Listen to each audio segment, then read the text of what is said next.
Ngajar kat toy. Tak payah. Orang tak ngajar, tak belajar alif bata pun dia akan tahu ni tulisan kafir. Dan tulisan tersebut tak boleh dipadamkan.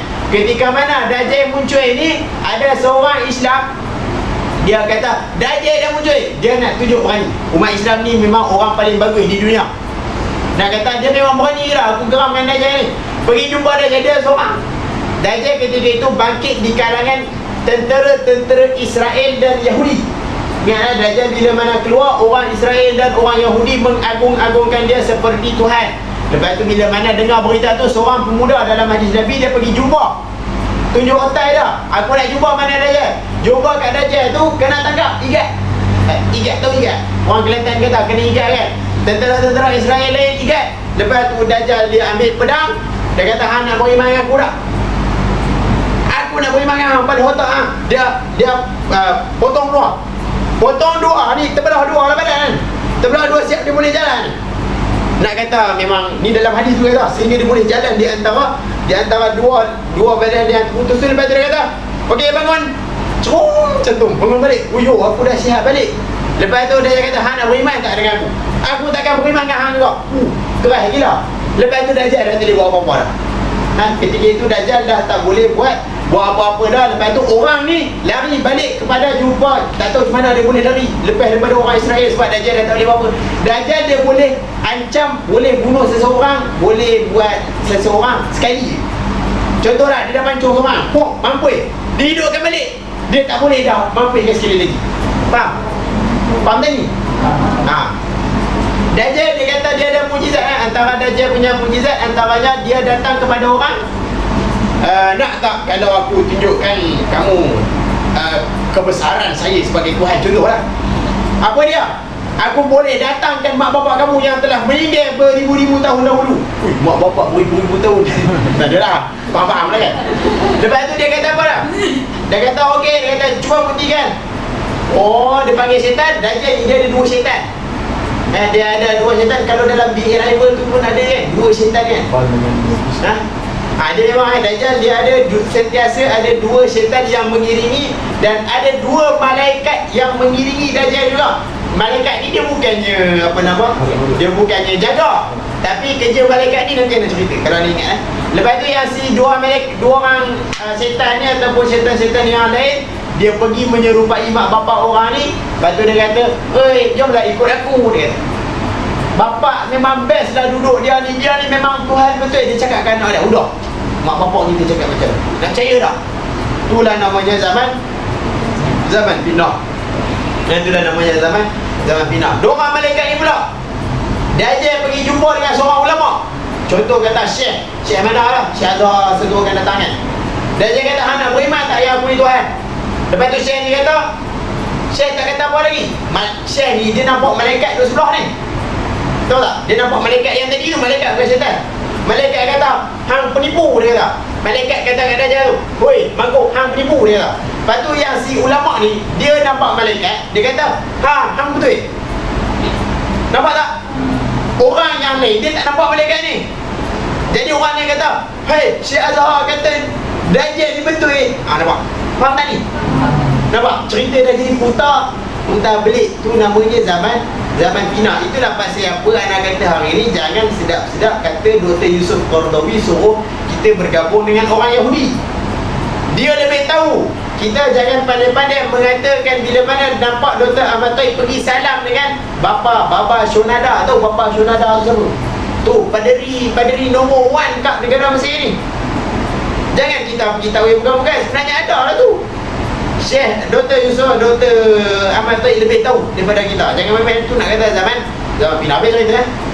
Lepas tu Dajjal ni pula, dia punya kenderaan dia, kalau dalam hadis kata telinga kenderaan tu sepanjang 42 hasta. 42 Anda ingat 42 hasta, kira-kira berapa hasta. Lepas tu adalah pula orang kata mungkin kapal terbang, mungkin satelit. Sebab apa? Dengan menggunakan satelit dia boleh menjelajah seluruh dunia melalui TV. Ni semua kajian-kajian hari ni anda tak tahu betul ke tidak. Tak boleh nak dipastikan benar, tak boleh pula kata salah. Wallahu a'lam.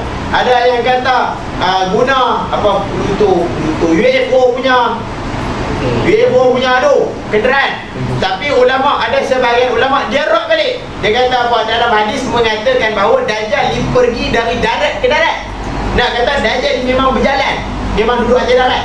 Mungkin naik kereta ke, naik treko ke, naik mikrobus dan sebagainya, wallahualam. Jadi kesimpulannya pandangan ulama berbeza-beza tentang kenderaan Dajjal ini. Kesimpulannya kita tunggu je apa nak akan terjadi nanti. Jadi kau jangan duk tanya, Ustaz, Dajjal punya kenderaan kalau tayar tu apa nama angin pancit, dia boleh hidup ke angin tu? Boleh ada kan boleh kita duk tanya. Faham? Ini soalan-soalan yang tak perlu ditanya. Habis cerita pasal Dajjal. Lepas tu antara kelebihan Dajjal, Dajjal sentiasa membawa syurga di sebelah kanan dan neraka di sebelah kiri. Padahal neraka dia tu adalah syurga, syurga dia adalah neraka. Dia lalu kat satu kebun, dia kata apa? Dia kata, nak tengok tak aku berkuasa? Nak. Dia kata, kebun turunkan hujan. Anda lupa nak sebut. Sebelum Dajjal turun, campur sekali dengan zaman Imam Mahdi, berlakunya 7 tahun 7 tahun kemarau. Sebelum 7 tahun kemarau, berlakunya 7 tahun rezeki melimpah ruah. Mula rezeki melimpah ruah 7 tahun. Lepas tu 7 tahun kemarau. Jadi ketika zaman Dajjal, zaman kemarau, Dajjal pun boleh tunjuk kepala dia. Lepas tu dia kata apa? Dia kata hidupkan. Dia kata lembu yang kurus boleh gemuk, sungai yang kering dia boleh adakan balik air dan sebagainya. Tu Dajjal. Info serangan Dajjal. Yang ni ulama berbeza hadis Nabi pun berbeza. Ada yang kata 40 tahun, 1 tahun sama dengan ni. Tak apalah, yang tu anda tak perlu nak sebutlah berapa lama Dajjal berada di dunia ini. Wallahualam. Lepas tu habis cerita. Lepas tu sampai satu ketika bangkit Imam Mahdi. Bila mana? Ketika bangkit Imam Mahdi dah ada lah. Imam Mahdi mengumpulkan kekuatan tentera Islam. Dalam masa yang sama Dajjal duduk asak-asak dia. Antaranya berlaku beberapa siri peperangan di antara tentera Imam Mahdi dengan tentera Dajjal. Anda tak boleh nak sebut semua sebab tak ada mudah. Gila Ustaz kan. Okey, tak apalah. Lepas itu sampailah satu ketika umat Islam dah putih asa. Umat Islam semua diserang oleh tentera-tentera Israel yang diketuai oleh Dajjal ni, sehingga umat Islam berkumpul di Masjid Umawi di Damsyik. Masjid Umawi kat mana? Tahu? Kat Syria. Masjid paling besar kat Syria Masjid Umawi lah. Masjid Umawi tu ada 2 menara. 2 menara putih dan menara timur adalah tempat Nabi Isa turun. Pada tahun dulu anda teringat bila Yahudi pernah usaha nak runtuhkan menara tu, nak menafikan peristiwa akan datang. Lah umat Islam bina balik menara tu. Sampailah ada kat Masjid Umawi. Anak itu pergi Syria, memang nampak Masjid Umawi. Umat Islam semua lari. Ketika itu Mekah dan Madinah telah diserang oleh tentera-tentera Israel ni. Dajjal dia tak serang. Dajjal dia akan suruh dia punya anak buah dia serang masuk Madinah. Lepas tu di kalangan orang-orang Madinah juga bergaduh, sesama orang Madinah, sesama orang Islam bergaduh juga, sehingga kan keluarga ahli bait Nabi, waris-waris Nabi semua dibunuh habis. Habib Al-Jufri antara waris Nabi pun meninggal juga. Tak tahulah nikah bila kan, wallahualam lah. Waris-waris Nabi semua dibunuh. Ketika itulah umat Islam beralih daripada Mekah pergi ke Damsyik ataupun Syria. Lepas tu mereka dikepung oleh Dajjal. Dajjal ketika itu dengan tentera-tentera dia pergi mara ke Masjid Umawi ni, nak bergerak ni. Umat Islam dah tak ada apa dah. Orang perempuan pun terpaksa berperang, orang tua pun terpaksa berperang, sehingga kan sampailah Dajjal di pintu Lud. Ana rasa ada tak gambar dia? Gambar dia ada tak?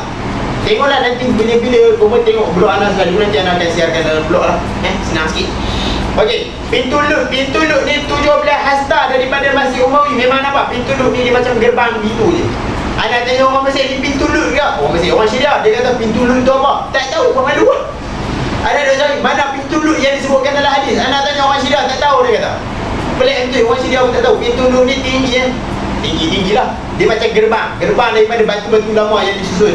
Sebelum sampai pintu Lud tu ada macam pasar tambahan. Apa nama pasar? Suamidi sampai pintu Lud. Lepas tu baru Masjid Umawi. Dah pergi lah? Belum pergi lah, lepas ni pergi ya. Kat pasar tu ada aiskrim tumbuk yang paling popular. Tahu? Tumbuk tu mana? Pergi lah. Yang tu lah. Tu laluan Dajjal, laluan Dajjal. Udah Dajjal dah. Ketika itu askar tubuh dah tak ada dah kot. Kalau tak Dajjal tepah. Weh, Dajjal tubuh tu. Aku nak serang Nabi SAW.